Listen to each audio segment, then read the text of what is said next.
एक बहुत ही सुंदर कहानी सुनाने जा रही हूँ। अगर आपको ये कहानी पसंद आए तो कमेंट बॉक्स में हनुमान जी की जय अवश्य लिखिए। साथ ही अगर आप मेरे चैनल पर नए हैं तो मेरे चैनल को सब्सक्राइब कर लीजिए और बेल आइकॉन पर क्लिक जरूर कीजिए, जिससे हमारे वीडियो के नोटिफिकेशन आपको मिलते रहें। अब सुनिए ये कहानी। किसी गांव में एक किसान परिवार रहता था। उसमें किसान की पत्नी तथा उनकी बेटा बहू तथा एक बेटी थी।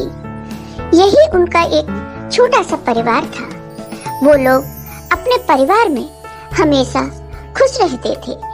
किसान की बेटी अपनी भाभी से बहुत चिढ़ती थी। उनकी हमेशा लड़ाई होती रहती थी। ननद किसी न किसी बात को लेकर अपनी भाभी से लड़ाई झगड़ा करती रहती थी। किसान की बहू बालाजी की परम भक्त थी। वह नित नियम से बालाजी का पूजा पाठ करती थी, बालाजी की जोत जलाया करती थी। लेकिन बहू का पूजा पाठ करना उसकी ननद को बिल्कुल भी पसंद नहीं था।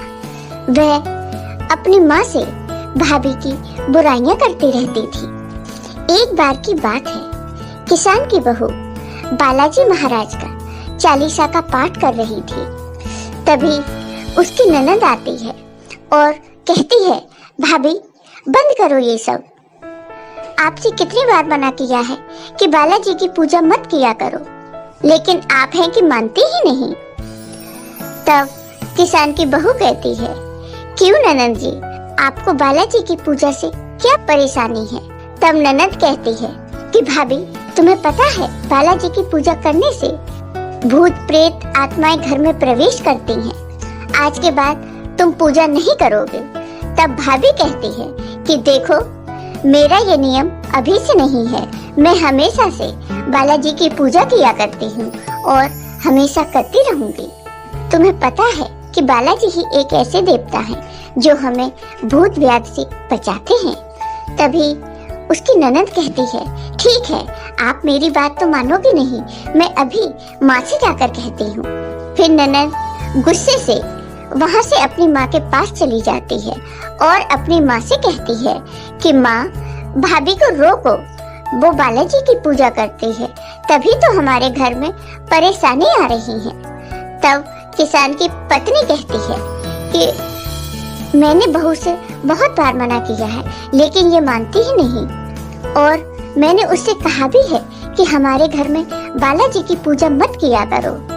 आने दे मेरे बेटे को, मैं उसी से कहूँगी तभी ये मानेगी। जब किसान का बेटा घर आया तो माँ और बेटी ने अपने बेटे को सारी बात बताई और कहा कि बेटा, हमने बहू से कितनी बार मना किया है कि तू बालाजी की पूजा हमारे घर में मत किया कर, लेकिन तुम्हारी पत्नी मानती ही नहीं है। तब बेटा कहता है, अच्छा माँ, ऐसी बात है तो मैं अभी जाके उससे पूछता हूँ। जब किसान का बेटा आता है तो वह देखता है कि उसकी पत्नी बालाजी की पूजा कर रही थी। तब वह कहता है कि तुम ये क्या कर रही हो? तुमसे माँ ने कितनी बार मना किया है कि बालाजी की पूजा मत किया करो, लेकिन तुम मानती नहीं हो, तुम्हारी समझ में नहीं आती। चलो अब तुम घर का काम करो। तभी वह किसान वहाँ आ जाते हैं और वह अपने बेटे से कहते हैं कि बेटा, क्या हुआ?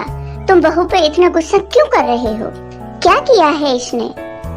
तब बेटा कहता है कि पिताजी, इससे कई बार मना किया है कि बालाजी की पूजा मत किया कर, लेकिन ये नहीं मानती है। तब किसान कहता है, अरे बेटा, बहू अच्छा काम कर रही है। बालाजी तो हनुमान जी का स्वरूप, और हनुमान जी तो संकट मोचन हैं, वो हमारी रक्षा करते हैं। अब चल यहाँ से, बहू को पूजा करने दे। तभी किसान की पत्नी और बेटी वहाँ आ जाती हैं। तब बेटी कहती है, पिताजी, ये बालाजी की पूजा इसलिए करते हैं कि हमारे घर में भूत व्याधा आ जाए। मुझे पता है, अब आप भाभी से मना कर दीजिए कि बालाजी की पूजा हमारे घर में न किया करें। तब किसान की पत्नी कहती है, सुनो जी, मेरी बेटी सही कह रही है। तब किसान कहता है कि अरे भगवान, हमारे घर में कोई भी कभी पूजा पाठ नहीं करता। अगर बहू करती है तो इसमें क्या बुराई है, उसे पूजा पाठ करने दो। तब किसान कहते हैं, बहू जाओ, तुम पूजा पाठ करो, तुम अपनी सास की बातों का बुरा मत मानो। तब किसान की बेटी कहती है कि ठीक है पिताजी, आप नहीं मान रहे तो देख लेना, अगर बालाजी की पूजा करनी नहीं छोड़ी तो घर में अशुभ होने लगेगा। तब किसान की बहू कहती है कि ननद जी ऐसा कुछ नहीं है, मेरे बालाजी तो कभी किसी का बुरा नहीं करते, वो तो सबका संकट हरते हैं और सबको सुख पहुंचाते हैं। इस बहू हाथ जोड़कर बालाजी से क्षमा याचना करती है। वह कहती है, हे बालाजी महाराज, मेरी सास और ननद को क्षमा करना, उन्हें आपके बारे में ज्ञान नहीं है। दूसरे दिन बहू खाना बनाती है, वह पकवान बनाती है, पूरी खीर सब बनाती है।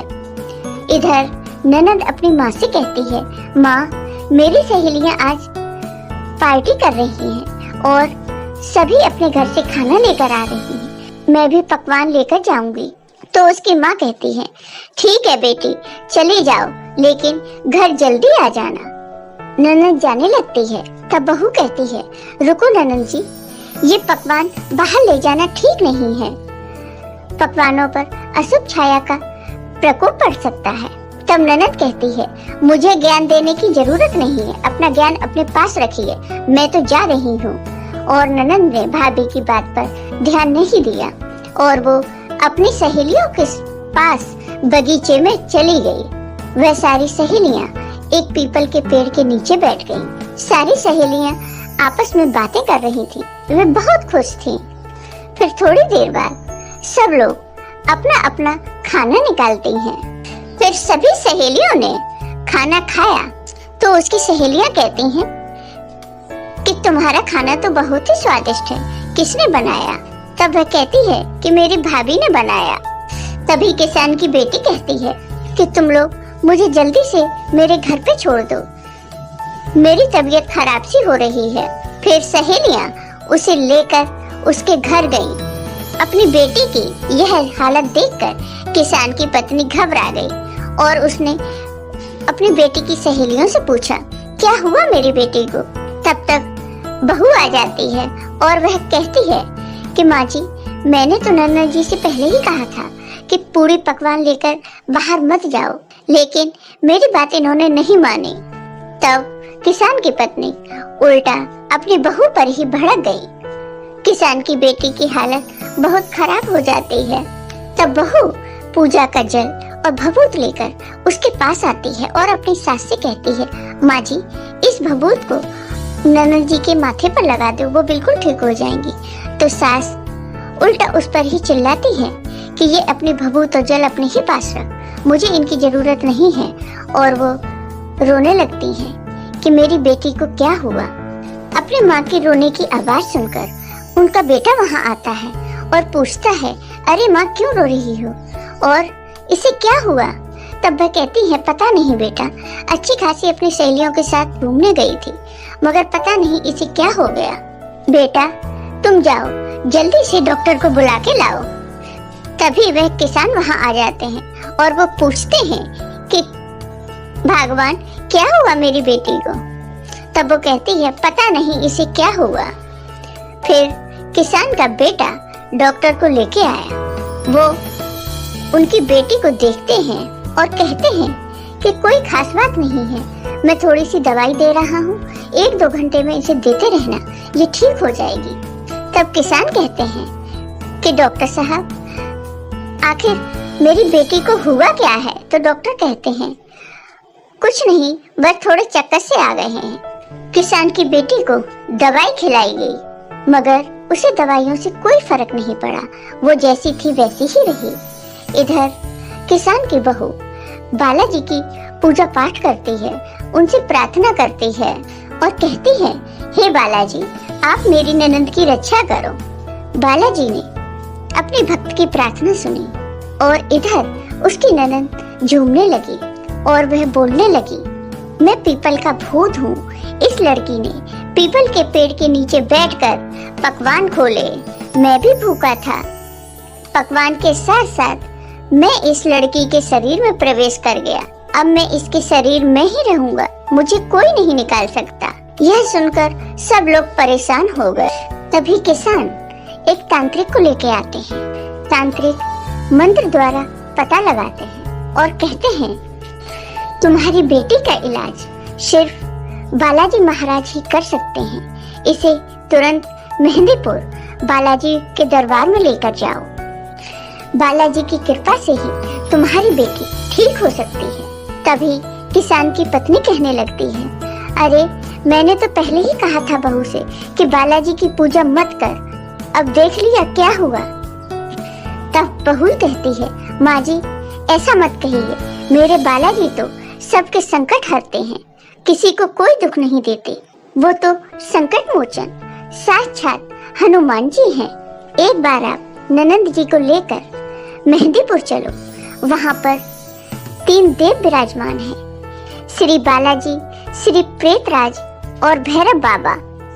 इन तीनों की शक्ति से बड़े बड़े संकट नष्ट हो जाते हैं। तब किसान कहते हैं कि बहू ठीक कह रही है, चलो हम सब मिलकर अपनी बेटी को मेहंदीपुर लेकर चलते हैं। फिर सभी मिलकर मेहंदीपुर धाम आते हैं। फिर वहाँ के पुजारी ने बालाजी महाराज के सामने उन लोगों से हाजिरी लगवाई। हाजिरी लगाने के बाद ही, हाजिरी लगते ही किसान की बेटी चीखने लगी, बाबा मुझे छोड़ दो, बाबा मुझे छोड़ दो, अब मैं कभी नहीं आऊंगा। इधर प्रेतराज महाराज ने संकट के पांव में बेड़ी डाली। भैरव बाबा ने संकट को पकड़ा और बालाजी बाबा ने संकट को सजा दी। अब किसान की बेटी के शरीर से संकट बाहर हो गया। उसके बाहर होते ही किसान की बेटी ने आंखें खोली और वह कहने लगी, माँ मैं कहाँ हूँ और मुझे यहाँ क्यों लाए हो। तब माँ ने बताया, बेटी तुम मेहंदीपुर बालाजी के धाम में हो और बालाजी बड़े सच्चे हैं, तुम्हारी जान बाबा जी ने बचा ली। अब बेटी तुम हाथ जोड़कर बालाजी बाबा से क्षमा मांग लो। जिस भाभी को तुम गलत समझती थी, उसी की पूजा के फल से आज तुम्हारी जान बची है। जय हो बालाजी महाराज, जय हो प्रेतराज सरकार, जय हो भैरव बाबा की, तुम्हारी सदा ही जय हो। फिर किसान की बेटी अपनी भाभी से भी हाथ जोड़कर क्षमा मांगती है और कहती है, भाभी मुझे क्षमा कर दो, आज मैं समझ गई हूँ बालाजी महाराज बहुत ही सच्चे देवता हैं। आज से मैं भी बालाजी महाराज की पूजा अर्चना करूंगी। फिर वह बालाजी को धन्यवाद देती है और कहती है, बालाजी की जय हो। और किसान की पत्नी भी बालाजी महाराज से क्षमा याचना करती है और सभी लोग मिलकर बालाजी की जय जयकार करते हैं और खुशी खुशी अपने घर वापस आ जाते हैं। अब किसान की बहू के साथ साथ उसकी सास और ननद भी बालाजी की पूजा पाठ करने लगती हैं और सब लोग मिलकर खुशी खुशी रहने लगते हैं। जय हो बालाजी महाराज की। आपको ये वीडियो पसंद आया हो तो कमेंट बॉक्स में कमेंट करके जरूर बताइए। साथ ही मेरे वीडियो को ज्यादा से ज्यादा शेयर करिए। धन्यवाद दोस्तों।